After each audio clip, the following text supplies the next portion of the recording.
I'm Cindy McMahon, co-chair of the Historic Pullman House Tour. And I'm Pat Brannon, the other co-chair of the Historic Pullman House Tour. Welcome to Historic Pullman, and thank you for joining us today for this virtual celebration of the Pullman House Tour. Due to the COVID-19 pandemic, we had to make the difficult decision of canceling this year's house walk to ensure the safety of our homeowners, volunteers, and visitors. Each year, the Historic Pullman Foundation and the Pullman Civic Organization join forces to present its annual house tour.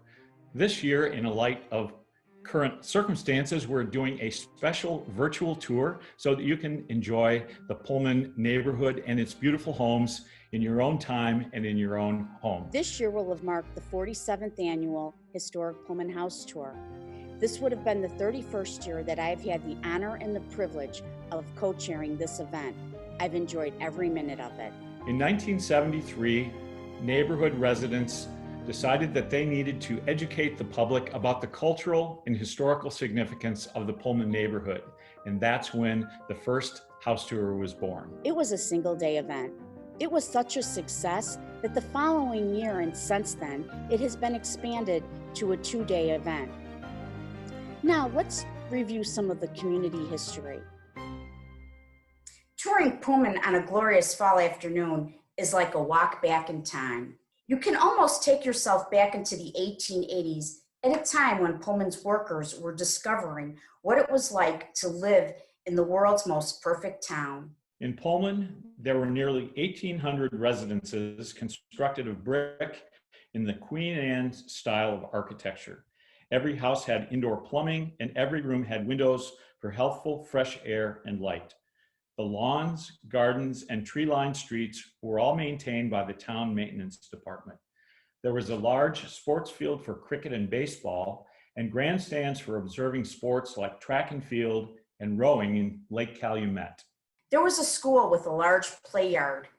There were shops for fresh meat and produce in the market hall and stores for goods and other commodities in the arcade, along with a bank, a post office, a 1,000-seat theater, offices, and meeting rooms for use by nearly 40 clubs, societies, and churches. The first church in Pullman, the Greenstone, was built as a non-denominational structure and was first occupied by a Presbyterian congregation.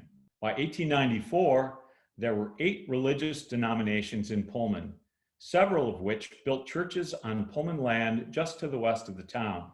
The many amenities found in Pullman were unknown to many working-class families of the day. About half of Pullman's workforce lived within the town, paying an average rent of $14 per month from an annual wage of $624. Workers who did not live in Pullman either rented outside of Pullman or built houses in the communities to the west of Pullman. By February 1882, Pullman was home to over 2,000 people, and by September 1892, the resident population had grown to 11,702 men, women, and children.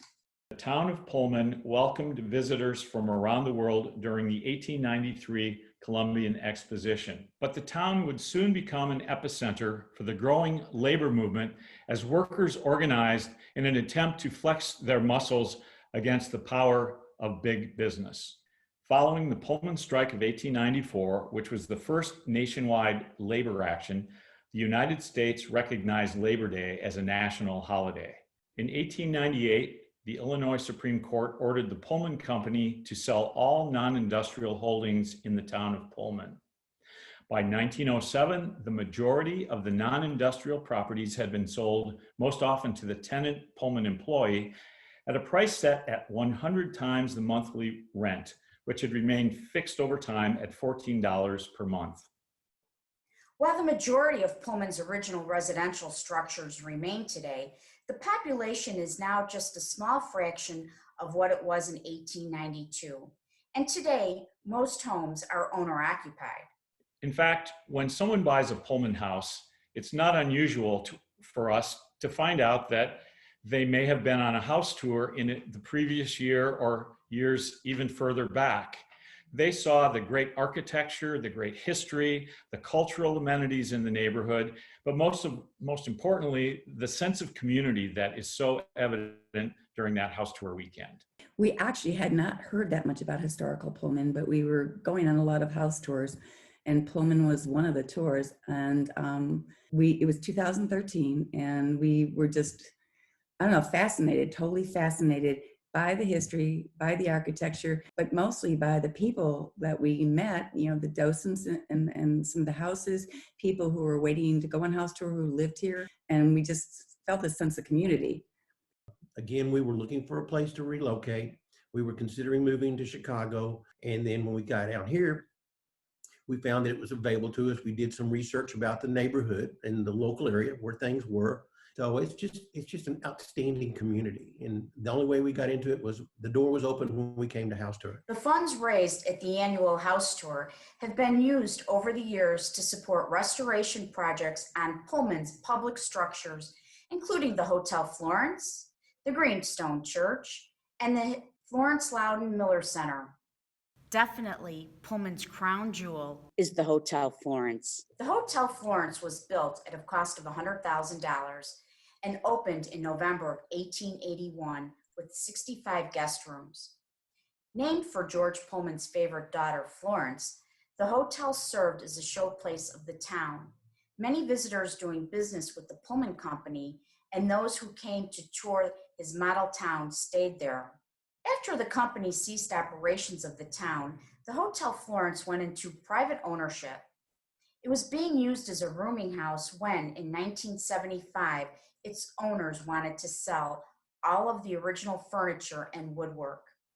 Neighborhood residents took action, and with the assistance of George Pullman's granddaughter, Florence Loudon Miller, the Historic Pullman Foundation purchased the building to save the original furnishings and the hotel from potential demolition.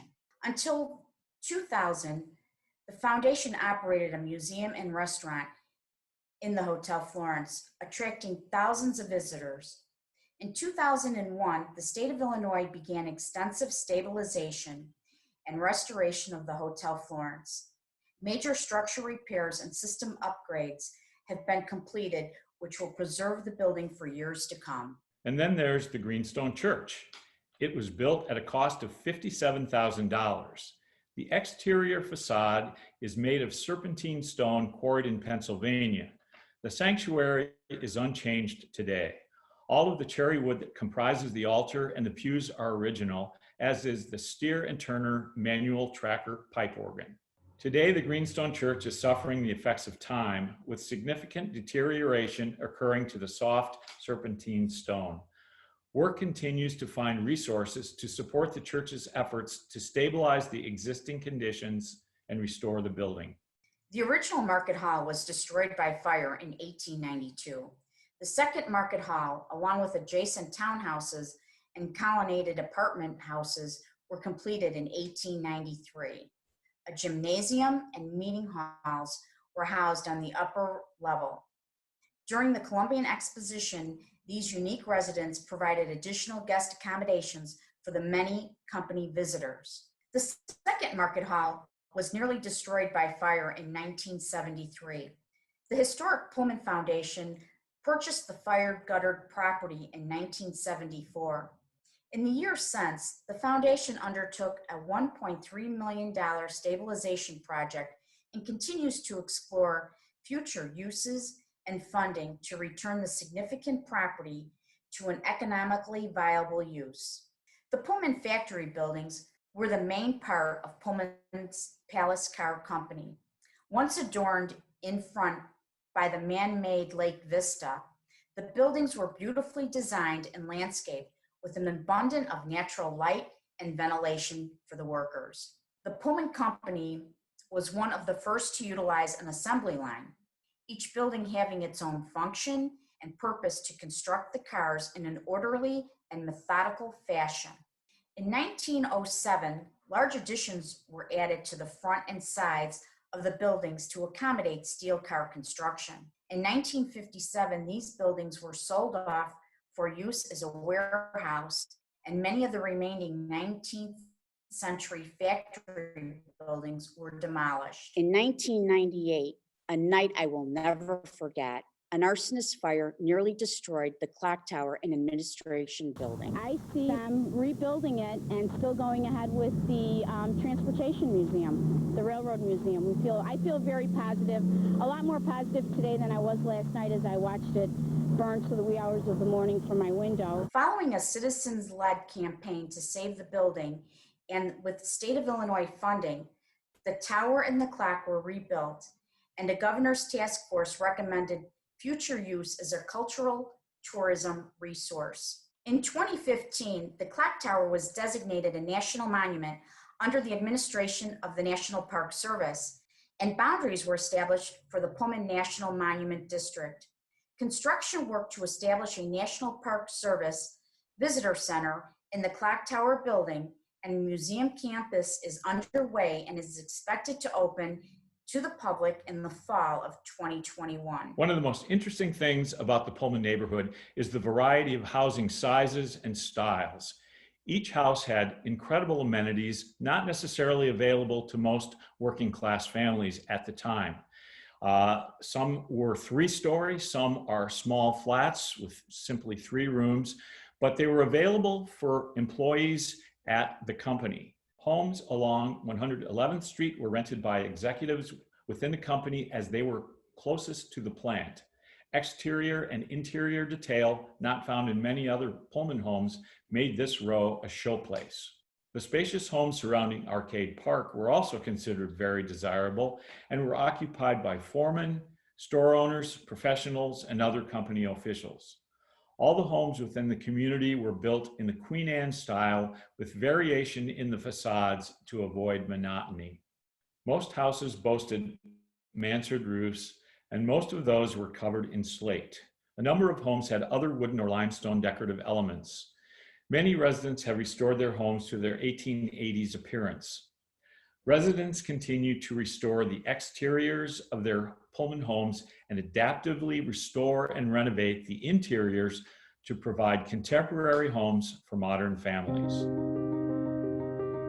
Well, the nice thing about coming to the house tour is that you get to see how people, several different kinds of people lived. You can see houses that were just, little cottages where fairly humble families lived, and you can see cottages where the more affluent people lived. Pullman is a lovely, lovely historic area in Chicago, but it is also so friendly and so neighborly. And I think that's not something that people hear about very often. There are not very many places where people shovel each other's walks. They might mow their neighbors' lawns and pull their neighbors' weeds and have dinner at their neighbors' houses. It is a lovely, charming, cohesive, small town-like atmosphere.